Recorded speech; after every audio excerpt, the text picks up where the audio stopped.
सदा सिरसा। नेमिचंद्र सिद्धांति देव विरचित बृहद्रव्य संग्रह अंतिम मोक्ष मार्ग अधिकार, इसका भी अंतिम प्रकरण चल रहा है। मोक्ष मार्ग अधिकार है, उस मोक्ष मार्ग की प्राप्ति जिससे होती है उसका मूल कारण ध्यान है। उस ध्यान की चर्चा यहाँ कर रहे हैं, जिसमें 47वीं गाथा में ध्यान के सम्यक प्रकार के अभ्यास करने की प्रेरणा दी थी। प्रयत्न चित्त से, चित्त के प्रयत्न से ध्यान का अभ्यास करना, क्योंकि मोक्ष मार्ग की प्राप्ति ध्यान में ही होती है। इसकी प्रेरणा देने के बाद ध्यान का अभ्यास करो कह रहे हैं, तो जो करेगा वो क्या कैसा होगा, उसका क्या स्वरूप है। इसलिए 48वीं गाथा की उत्थानिका लिखी, अथ ध्यात्री पुरुष लक्षणम कथयति। ध्याता पुरुष का लक्षण कहते हैं। कौन है ध्याता पुरुष? कौन ध्याता? जो आत्म ध्यान करे वो ध्याता। यहाँ ये ध्याता पुरुष है ऐसा स्पष्ट नहीं बता रहे हैं, बल्कि ध्यान की सिद्धि के लिए क्या करना चाहिए ये बता रहे हैं। जो ऐसा करता है वो ध्याता होता है। इस रूप में उसे ध्याता पुरुष का स्वरूप ले रहे हैं। विषय तो बहुत सरल है इसका, करते हैं चर्चा। मामुज्जह मारज्जह मादूसह इट्ठ निट्ठ अट्ठेसु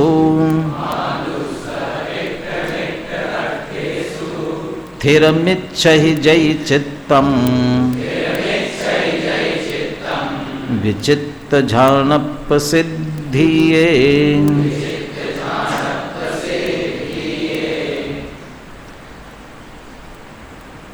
पानी में अपना चेहरा दिख सकता है कि नहीं? पानी में अपना चेहरा दिख सकता है कि नहीं? दिख सकता है, लेकिन दो शर्त है। एक स्वच्छ होना चाहिए और स्थिर होना चाहिए। स्वच्छता के साथ स्थिरता भी होनी चाहिए। स्वच्छता होकर के भी यदि अस्थिरता होगी तो चेहरा नहीं दिख सकेगा। ऐसा ही ज्ञान की, जैसा कि सिद्ध पूजन में जयमाला में कह दिया, ज्ञान की प्रतिपल उठे तरंग झांकता उसमें आत्म राम। ये तो कह रहे कि प्रति समय झांक रहा है, फिर भी दिखता नहीं है। क्यों नहीं दिखाई देता? वो आत्मा खड़ा है, इधर ज्ञान की तरंग उठ रही है, लेकिन झांक तो रहा है, लेकिन प्रतिबिंबित नहीं हो रहा है। क्यों नहीं हो पा रहा है? जिस वो ज्ञान की जो प्रतिपल तरंग उठ रही है, वह उठती हुई तरंग स्वच्छ और स्थिर नहीं है। वो प्रति समय की ज्ञान की पर्याय, ये जो तीन बातें यहाँ ले रहे हैं, मोह राग द्वेष को लेकर के ही उत्पन्न हो रही है, उससे दूषित होकर के ही उत्पन्न हो रही है। और जब मोह राग द्वेष को लेकर उत्पन्न होती है तो सहज ही वो मोह राग द्वेष के कारण से चित्त की चंचलता हुए बिना रहती नहीं है, स्थिरता नहीं रह पाती है, संकल्प विकल्प के परिणाम हुए बिना रहते नहीं हैं, और संकल्प विकल्प के परिणाम चित्त को अस्थिर कर देते हैं। तो उस दोनों बातें आ गई, उसमें अस्थिरता हो गई, जैसे चैतन्य भी अस्थिर हो रहा है, हाँ, और बगल वाले को भी अस्थिर कर रहा है, हाँ। ये सावधान की बात तो सबके बीच में कही थी, अकेले क्लास में कही थी, सावधान। सबके बीच में। मैंने कहा कि अकेले सेकेंड ईयर फाइनल वालों को कह दिया होगा, हाँ? सावधान, किसके लिए है, हाँ? चित्त इधर उधर जाता है, इसके लिए सावधान होना चाहिए भाई सभी, हाँ? तो वो उस ज्ञान की पर्याय में ये मोह राग द्वेष की मलिनता और संकल्प विकल्प की चंचलता ये चलती रहती है, पर इसलिए हमारी ही ज्ञान पर्याय, हमारा ही आत्मा नहीं झलक पाता है, नहीं दिख पाता है, सामने होकर के भी नहीं दिखाई देता। क्या क्या उपाय क्या है, क्या करना पड़ेगा, क्या करना पड़ेगा? यहाँ तो कह रहे हैं मत करो, ये कह रहे हैं, क्या कह रहे हैं? माँ मुज्जह, माँ रज्जह, माँ दूसह, मोह मत करो, माँ रज्जह राग मत करो, और माँ दूसह द्वेष मत करो। मोह राग द्वेष मत करो। कहाँ होते मोह राग द्वेष? इट्ठ निट्ठ अट्ठेसु, इष्ट और अनिष्ट पदार्थों में, इष्ट अनिष्ट पदार्थों में मोह राग द्वेष होते हैं। तो इष्ट अनिष्ट में तो दो ही चीज़ें होंगी ना, राग और द्वेष ही तो होगा, मोह कहाँ से होगा?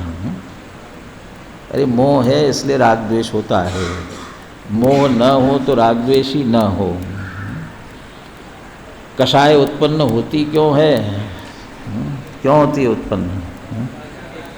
मिथ्यात्व के कारण पर पदार्थ इष्ट अनिष्ट भाषित होते हैं, इसलिए राग द्वेष होते हैं। कषाय होती कषाय और राग द्वेष होती है, इसी में आगे लिया है। आप राग द्वेष कह रहे हैं कि कषाय चारित्र मोह से कषाय होती है तो राग द्वेष होती है, तो वो चारित्र मोह में से कषाय, कषाय में से राग द्वेष, 16 प्रकार की जो कषाय, 9 और 4 13 प्रकार की कषायों को जो दोनों में विभाजित किया है वो भी स्पष्ट किया हुआ है आगे। मोह से राग द्वेष हो रहे हैं, राग द्वेष छोड़ना है तो पहले मोह छोड़ना पड़ेगा। छूटता है जिनके राग द्वेष छूटे, मोह भी छूटता है, या मोह छूटने वाले के राग द्वेष छूटता है। ये सहज बिना मोह छोड़े राग द्वेष छोड़ेगा तो छूटे जैसे कदाचित लगेंगे, लेकिन मोह सुरक्षित होगा तो पुनः राग आ सकता है।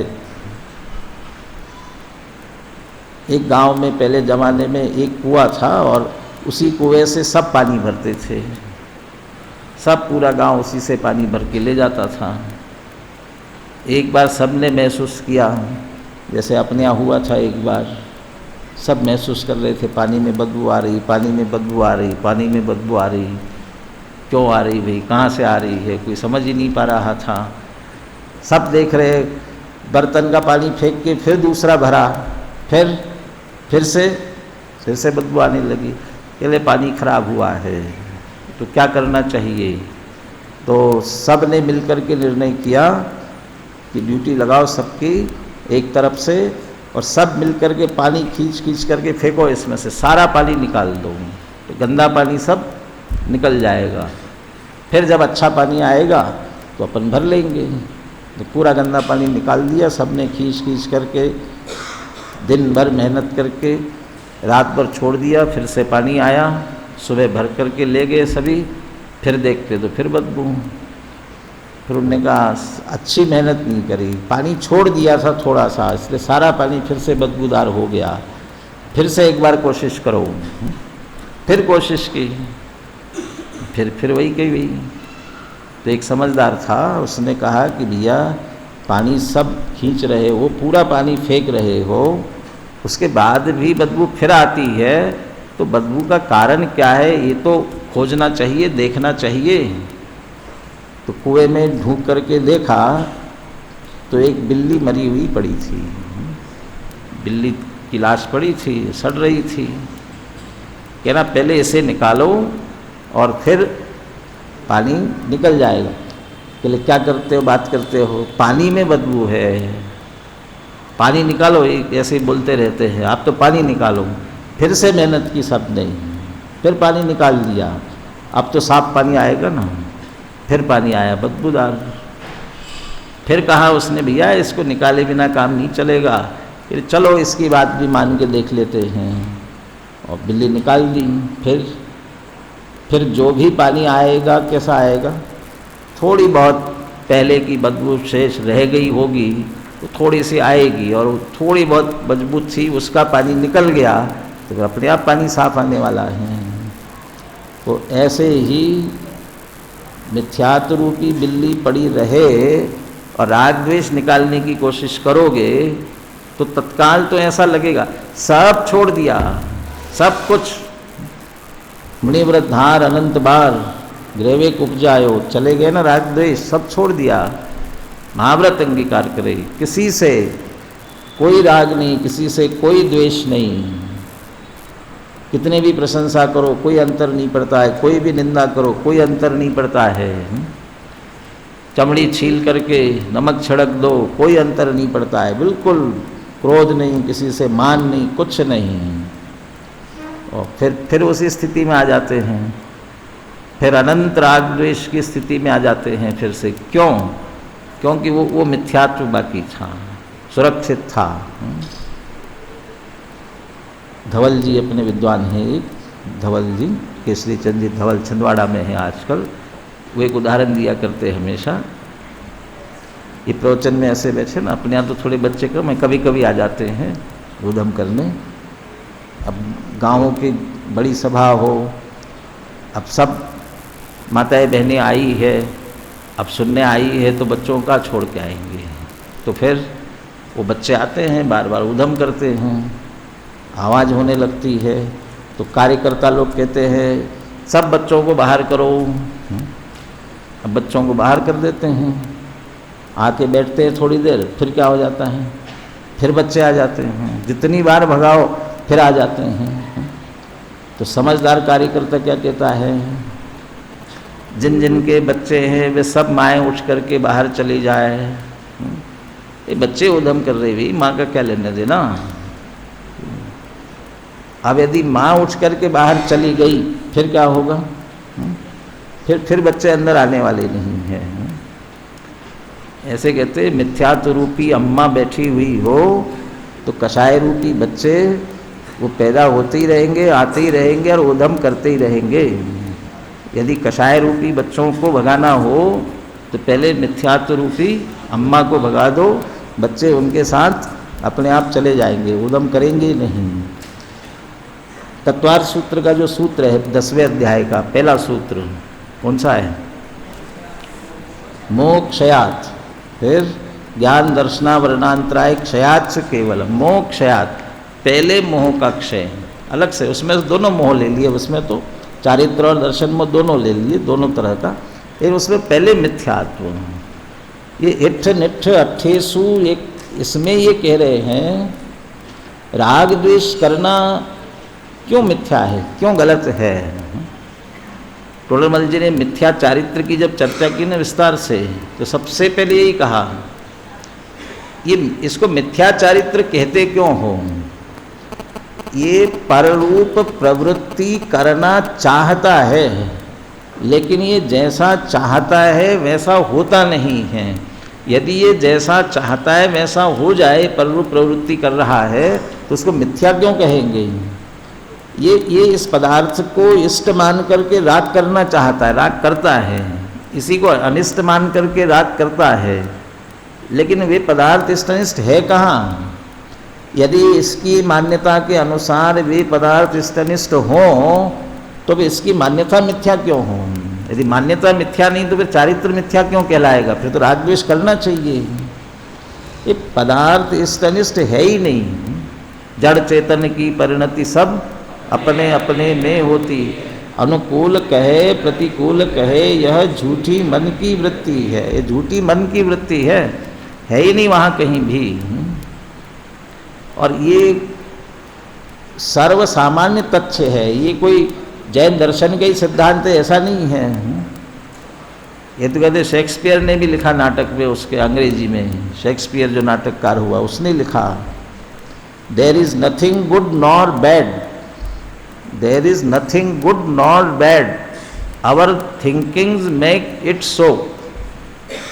दुनिया में कोई अच्छी बुरी चीज़ नहीं है, हमारी मान्यता उसे वैसी बनाती है। अच्छी बुरी है ही नहीं कोई भी चीज़, हम अपनी अपनी मान्यता के अनुसार बना रहे हैं। तो टोडरमल जी ने बहुत विस्तार से लिया।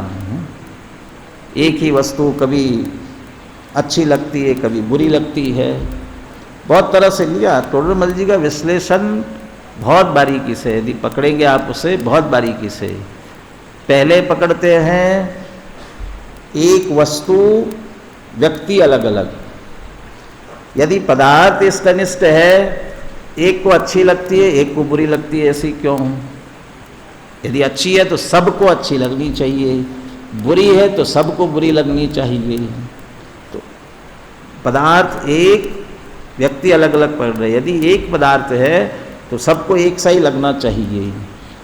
फिर कहते हैं पदार्थ एक, व्यक्ति एक, व्यक्ति एक, पदार्थ भी एक, काल अलग अलग पकड़ते हैं। वही पदार्थ किसी काल में अच्छा लगती है, किसी काल में अच्छी नहीं लगती है। काल के साथ साथ क्षेत्र के हिसाब से भी बात बदलती है।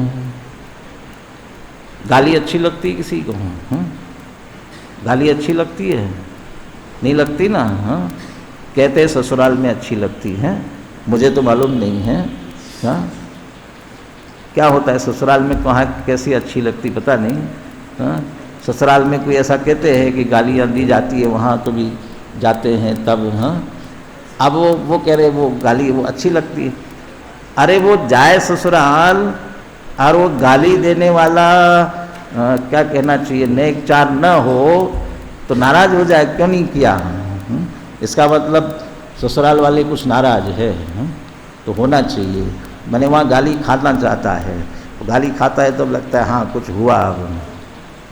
तो और कहीं दे तो बुरी लगती है और वहाँ अच्छी लगती है। एक क्षेत्र के हिसाब से भी तो ये सब इसलिए कह रहे पदार्थ अच्छा बुरा है ही नहीं कहीं पर भी, हमारी सिर्फ मान्यता के अनुसार अच्छा बुरा लगता है। इसलिए कह रहे हैं पहले अपनी मान्यता सुधारो। कोई इष्ट अनिष्ट है ही नहीं। जब इष्ट अनिष्ट है ही नहीं तो फिर किसी को अच्छा मान करके राग करना, किसी को बुरा मान करके द्वेष करना, ये बात कहाँ ठहरती है? फिर अपने आप ही बात चली गई, नष्ट हो गई। इसलिए कह रहे कि माँ रज्जह माँ दूसह इट्ठ निट्ठ अट्ठेसो। इष्ट निष्ठ पदार्थों में मोह मत करो, राग मत करो, द्वेष मत करो। किस लिए? थिरम इच्छई जयी चित्तम, जयी चित्तम थिरम इच्छई। यदि अपने चित्त को स्थिर करना चाहते हो, चित्त की स्थिरता चाहते हो, तो ये स्थिरता चाहते हो तो क्या करना है? स्थिरता करके विचित्र ध्यानप सिद्धिये, विचित्र ध्यान की प्रसिद्धि के लिए। विचित्र ध्यान की प्रसिद्धो, विचित्र के दो तरह से अर्थ किए नीचे टीकाकार ने। एक तो विचित्र ही लिया और एक लिया विचित्र, दोनों तरह से। विचित्र वाले अनेक प्रकार का ध्यान, वो अनेक प्रकार के ध्यान की सिद्धि चाहते हो तो कौन कितने प्रकार का ध्यान होता है? कितने प्रकार का ध्यान? अरे कितने प्रकार ध्यान के प्रकार नहीं मालूम?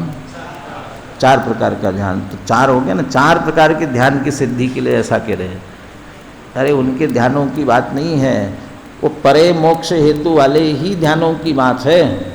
क्योंकि ध्यान में मोक्ष मार्ग की प्राप्ति होती है की बात चल रही है, तो उन ध्यानों की ही बात है जिनसे मोक्ष मार्ग होता है। मोक्ष के जो हेतु उन ध्यानों की बात है। तो प्रारंभ के 2 ध्यान तो संसार के कारण हैं, उनमें तो ये राग द्वेष होने ही वाले हैं।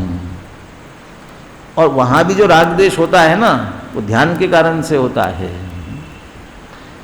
अभी हाल पास से जाते जाते किसी ने कुछ कह दिया, आपके कानों में पड़ा, आपने ध्यान नहीं दिया तो कुछ नहीं है, ठीक है, निकल गए। और यदि आपने ध्यान से सुना तो क्या होगा? ध्यान से सुना, वो शब्द सुनने के बाद अटक गए, अटक गए माने खड़े होने की बात नहीं है, आपका चित्त वहाँ अटक गया और तत्काल क्या कहते हो, कान खड़े हो गए आपके, और कान खड़े होते ही दौलत राम जी की पंक्ति आपको याद आ गई, दौल समझ सुन चेत सयाने और काल उठा मच खोवे। मतलब इसने क्या कहा, सुन और अच्छी तरह सुना, समझा क्या कह रहा है, ये गाली दे रहा है मुझे, हाँ, चेत जल्दी से, और क्या करो, जो करना है जल्दी कर लो, काल वृथा मत खोवे, अभी आलो हाथ से निकल जाएगा, पकड़ो उसको जल्दी, और मारपीट करने लगते हो। क्रोध क्यों हुआ, क्योंकि तुम अटके उसमें, रुके। आपने ज्ञान और ध्यान की परिभाषा में अंतर बताते हुए दादा अनेकों बार कहते हैं ना, ज्ञान क्या है और ध्यान क्या है, ज्ञान क्या है, ध्यान क्या है। ज्ञान किसे कहते हैं, जानना ज्ञान है और जानते रहना ध्यान है। उसने गाली दी थी, जान लिया, और अच्छा उसने गाली दी, क्या कहा उसने, ऐसा क्यों कहा, मुझे कहा, ये उसी को आप जानते रहे, इसका अब ये ध्यान हो गया, आर्त ध्यान हो गया, फिर रौद्र ध्यान, ये ध्यान लगातार उसी विषय को जानने के कारण से हुआ। कान में शब्द पड़े, कहते हैं कहने वाले, गाली सुनी मन खेदन आनो, गुण को अवगुण कहे अयानो, कही अयानो वस्तु छीने, बांध मार बहु विधि करे, घरते निकारे तन विदारे, वैर जोन तहाँ धरे। उसमें एक एक में समाधान दिया ना, गाली दी, कोई बात नहीं, गाली दे रहा है, अरे गाली नहीं दे रहा है, गुण को अवगुण कहे अयानो, कि तुम्हारे अच्छे अच्छे गुण है, उल्टा अवगुण कह रहा है, कहने दो, उससे क्या फर्क पड़ता है, अकेला कह नहीं रहा है, वस्तु छीनने दो, कोई बात नहीं है, अभी तो घर में ही बैठे हैं, नहीं बांध मार बहु विधि करे, कोई बात नहीं, घर में ही छोड़ जाएगा, फिर संभाल लेंगे।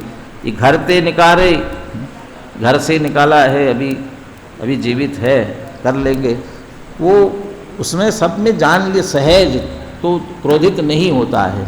और यदि ऐसा क्यों उसके जानने में लगा रहा लगातार, और जो क्रोध नहीं करने वाला होता है ना, लोक में जिनको विघ्न संतोषी कहा जाता है, क्या होता है विघ्न संतोषी, ऐसे बहुत लोग होते हैं।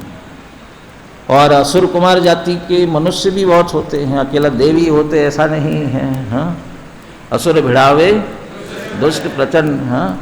अब वे उसने कुछ कह दिया, अब इसने सुना नहीं सुना, सुना भी हो तो ये अनसुना करना चाहता है, और वो क्या कहता है, सुना तुमने, क्या कहा उसने, क्या कहा उसने, सुना तुमने। एक व्यक्ति के पास आया मिलने के लिए, उसने कहा, भाई साहब आपको एक बात बताना चाहता हूँ, वो फलाने व्यक्ति आपके बारे में क्या कह रहा था, बताना चाहता हूँ आपको।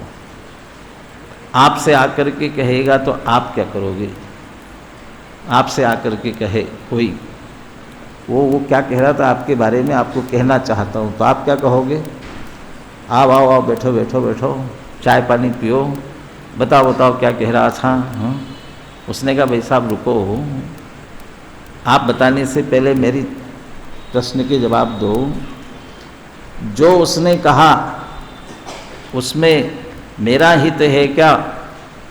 अरे आपके हित की क्या बात है, वो तो कहेंगे तो आप और नाराज़ हो जाएंगे, कोई बात नहीं है, जो बात तुम मुझे कह रहे हो उसमें तुम्हारा हित है क्या, ये मेरा क्या लेना देना, मेरा कोई हित भी तो उसमें नहीं है।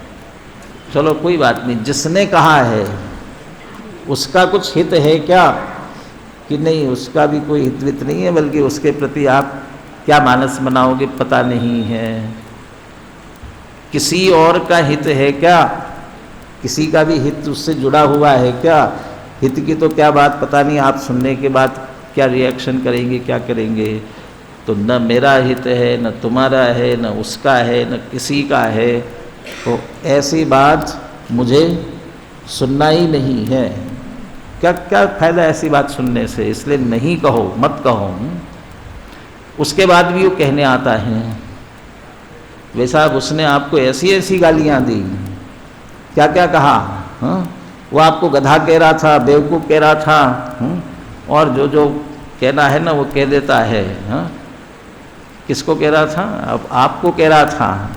अरे भैया उसने कहा कि नहीं कहा पता नहीं है, और तुम मेरे मुंह पे ही, हाँ, मुझे कहते जा रहे हो, गधा कहते जा रहे हो, करते जा रहे हो। अरे बहुत बार ऐसा होता है, अनेकों बार हम खुद या कोई इग्नोर करना चाहता है और दूसरा आकर के उसे इग्नोर करने नहीं देता है, उसे साथ में जोड़ना चाहता है उसमें। तो समझदारी क्या है इसमें? जुड़ने में हित है कि नहीं है जान करके हमें ही हटना चाहिए, और चाहे जितना दूसरा प्रयास करे तो हमें उसमें से बचने का प्रयास करना चाहिए। आर्त रौद्र ध्यान भी या राग द्वेष भी होते, वो ध्यान के कारण से होते, आर्त रौद्र ध्यान के कारण से होते हैं। लेकिन इससे रहित धर्म और शुक्ल ध्यान के लिए वो विचित्र ध्यान, वो धर्म और शुक्ल ध्यान भी जो अनेक प्रकार का है, वो उन ध्यानों की प्रसिद्धि के लिए चित्त की स्थिरता अपेक्षित है। वो चित्त की स्थिरता के बिना धर्म और शुक्ल ध्यान नहीं हो सकता, मुक्ति का मार्ग आगे नहीं बढ़ सकता। और वो धर्म शुक्ल ध्यान चित्त की स्थिरता के बिना नहीं हो सकता, और चित्त की स्थिरता इष्ट अनिष्ट पदार्थों में मोह राग द्वेष करते रहेंगे तब तक नहीं हो सकता। इसलिए वो अनेक प्रकार की ध्यान की सिद्धि, क्योंकि सब ध्यान से होते हुए आगे तक बढ़ना ही पड़ेगा। बिना धर्म ध्यान के, शुक्ल ध्यान के पहले चरण, पहले भेद में नहीं पहुंच पाएंगे। पहले का पार किए बिना दूसरे, दूसरे से तीसरे, ये चारों के चारों ध्यान करके ही, धर्म ध्यान में कोई नियम नहीं है, चारों प्रकार में से कोई भी ध्यान होता रहे, करते रहे, कोई दिक्कत नहीं है। आज्ञा विचय, विपाक विचय, संस्थान विचय, और क्या रह गया, अपाय विचय, चारों प्रकार का कोई भी ध्यान होता रहे। लेकिन शुक्ल ध्यान चारों अनिवार्य है, चारों से ही। वो श्रेणी चढ़ करके केवल ज्ञान प्राप्त करना, और केवल ज्ञान के बाद सिद्ध दशा को प्राप्त करना, ये चारों से होकर के आगे बढ़ते हैं। वो सभी ध्यान, विचित्र प्रकार का ध्यान, सब प्रकार के ध्यान की सिद्धि के लिए, और आगे जो गाथा से जोड़ने वाले हैं उसके लिए ध्यान के भेद बताने वाले हैं, उसकी चर्चा आगे कल करेंगे आगे जोड़ते हुए। वो सब प्रकार के ध्यान की सिद्धि के लिए। अरे और भी किसी प्रकार का ध्यान आपको करना हो, ध्यान यहाँ आपसे कहा जा रहा है, ध्यान से सुनो, ध्यान से सुनो बात, तो समझ में आएगी बात को। अभी क्या तुम्हारा चिन्मय की चैतन्य, क्या नाम है? हाँ, चिन्मय की चैतन्य, चैतन्य मांगुलकर, चिन्मय मांगुलकर, चैतन्य। अब चैतन्य को डांट दिया पहले शुरू में ही, अब वो क्या, आज तो मेरा अपमान कर दिया, हाँ, मुझे अपमानित कर दिया। अब वो यदि अंदर अंदर अंदर यही सोचता रहेगा ना, तो ध्यान से क्या बात सुनी होगी। और यदि ध्यान से सुनना है तो ये सब बात उसको इग्नोर करना पड़ेगी, और नहीं करेगा, अंदर अंदर चलती रहेगी, तो ध्यान से नहीं सुन पाएगा। लौकिक काम ध्यान से नहीं कर सकते। यदि कोई प्रकार का राग द्वेष अंदर में होवे, किसी प्रकार का, तो लौकिक का काम ठीक से नहीं कर सकता, स्थिरता नहीं रह पाती है और काम बिगड़ता है। ये तो आध्यात्मिक अलौकिक काम, ये लौकिक के काम बाहर के सारे स्थूल है, और अंदर हमारा आत्मा व अमूर्तिक सूक्ष्म है, तो उसकी पकड़ के लिए और अधिक स्थिरता की आवश्यकता है।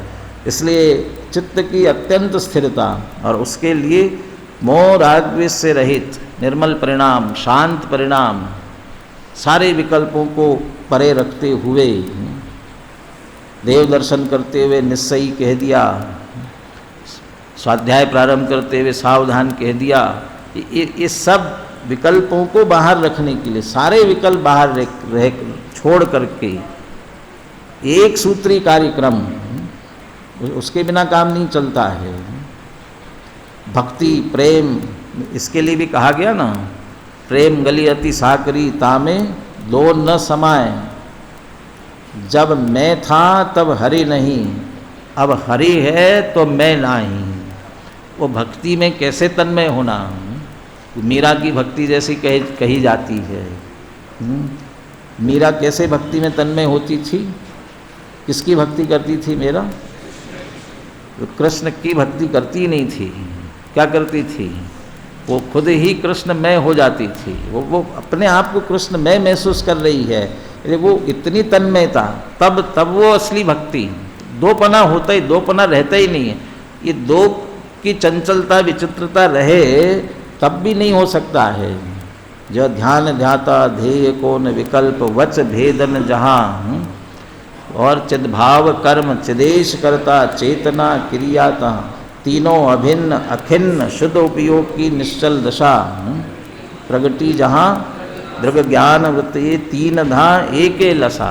कहने को तो दर्शन ज्ञान चारित्र तीन हो रहे हैं, इन तीन नहीं एक। श्रद्धा ज्ञान चारित्र का सबका एक लक्ष्य है, आत्मा। श्रद्धा ज्ञान चारित्र की प्रकट होती हुई परिणति पूछी जाए, देखी जाए, क्या है? श्रद्धा कहती है आत्मा, ज्ञान कहता है आत्मा, चारित्र कहता है आत्मा। आत्मा आत्मा तीनों का एक, वहाँ जब एक सबका एक लक्ष्य हो जाता है तब वह ध्यान की सिद्धि होती है। दूसरा अर्थ क्या? विचित्त शब्द जो दिया ना, कहते चित्त नहीं लगाओ, बस पहले निर्णय करने में खूब चित्त लगाओ। चित्त लगा करके निर्णय करा नहीं, ये चैतन्य स्वरूप आत्मा ऐसा है। अब कहते चित्त को अधिक मत भ्रमाओ, बस अब उसमें स्थिर हो जाओ। जो निर्णय किया है उसमें स्थिर हो जाओ। अब वो चित्त को अधिक घुमाना नहीं, इसलिए विचित्त, चित्त से रहित हो गया। वस्तु विचार ध्यावते मन पावे विश्राम, ये मन की विश्रांति जो हो गई वो विचित्त। वो ऐसा ध्यान यदि प्राप्त करना है और स्थिरता करनी है, सारे राग द्वेष छोड़ने पड़ेंगे। बहुत कठिन है राग द्वेष छोड़ना, विचार करके देखो। जो हमारा परिणाम, जिस समय हमारा चल रहा होगा कोई भी परिणाम, उसका विश्लेषण करके देखो, वो किसी न किसी से राग द्वेष। टोडरमल जी ने जब राग द्वेष के विधान विस्तार की बात की ना, तो उन्होंने मूल कारण तो यही दिया, ये प्राप्त पर्याय में तन्मय, देह को अपना जानता है।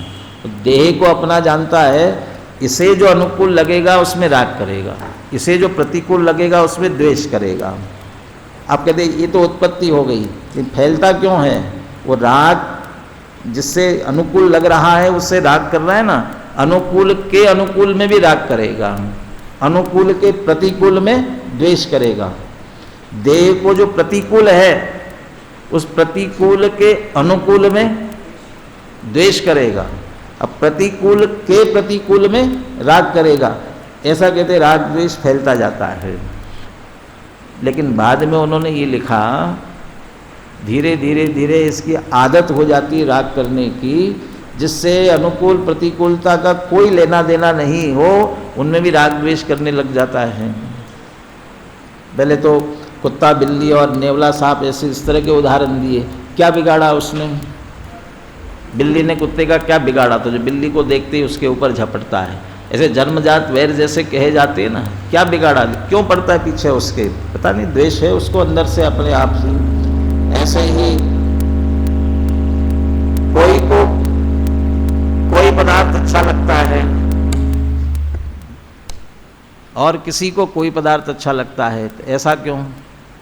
कि ये कोई पदार्थ अच्छा लगता है का मतलब किसी को मीठा अच्छा लगता है, किसी को नमकीन अच्छा लगता है।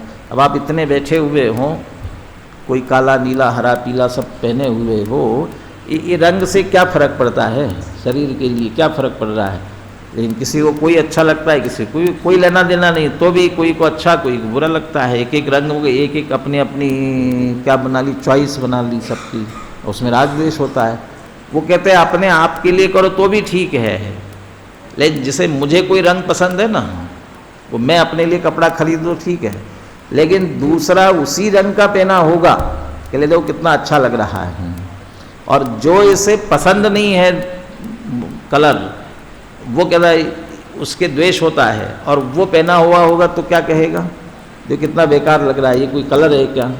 अब वो उसकी चॉइस है ना, लेकिन जिससे कुछ लेना देना नहीं, उससे भी राग द्वेष करने की आदत बन जाती है, बुरी आदत हो जाती है, जिसको अपन ने कहा था कोहा दिशु वट्ट दे जियो, वर्तता है, वृत्ति हो जाती है राग द्वेष करने की, मिथ्यात्व के कारण, अज्ञान के कारण से। इसलिए मोह राग द्वेष पदार्थों को इस न मानते हुए किसी पदार्थ के प्रति, पदार्थ, व्यक्ति, किसी के प्रति, यहाँ तक कि देवशास्त्र गुरु के प्रति भी राग रहेगा। अरे अपने प्रति राग रहेगा। अपने प्रति राग का मतलब मुझे मोक्ष चाहिए। अब तो इसमें तो कुछ लेना देना नहीं किसी को, दूसरे से तो कोई लेना देना नहीं है ना। मुझे मोक्ष चाहिए तो मुझे चाहिए ना मोक्ष, तो अब इसमें क्या दिक्कत हुई। लेकिन मोक्ष चाहिए, ये चाहिए राग लेकर के आए ना, इसलिए नहीं होगा, राग आ गया। ये भी छोड़ो, तो क्या करे, है उसका निर्णय करके रह जाओ बस। समय तो हो गया, एक वाक्य कह करके पूरा करता हूँ। One man told I want happiness, one man asked God I want happiness.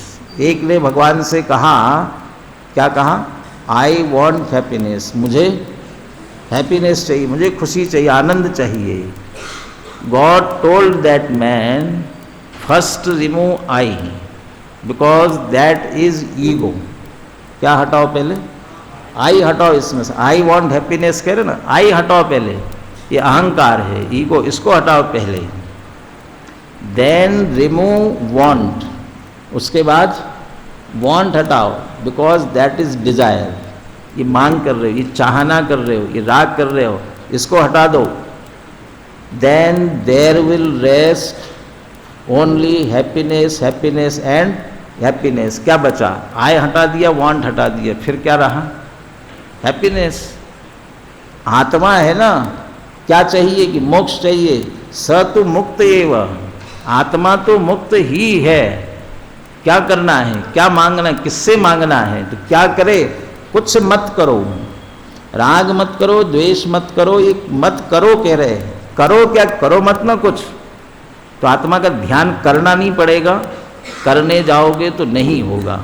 फिर क्या करे, जैसा आत्मा है सहज ज्ञाता दृष्टा रह जाओ, अपना उपयोग अपने में स्थिर हो जाएगा। ये स्थिरता का, ध्यान का सही मार्ग है। सहज होना ये सही मार्ग है। हठ योग होता है ना, हठ योग होता है एक, ये हठ योग नहीं है, ये सहज है। सहज होने से ही ध्यान की स्थिरता हो सकती है। अब उसके लिए जब हम स्थिर नहीं हो पाते हैं तो कुछ सहारा, कुछ आधार लेना पड़ेगा। कैसे करें, किसके आधार से करें, तो उसके लिए क्या आधार हो सकता है बाहर का, उसकी चर्चा अगली गाथा में करेंगे।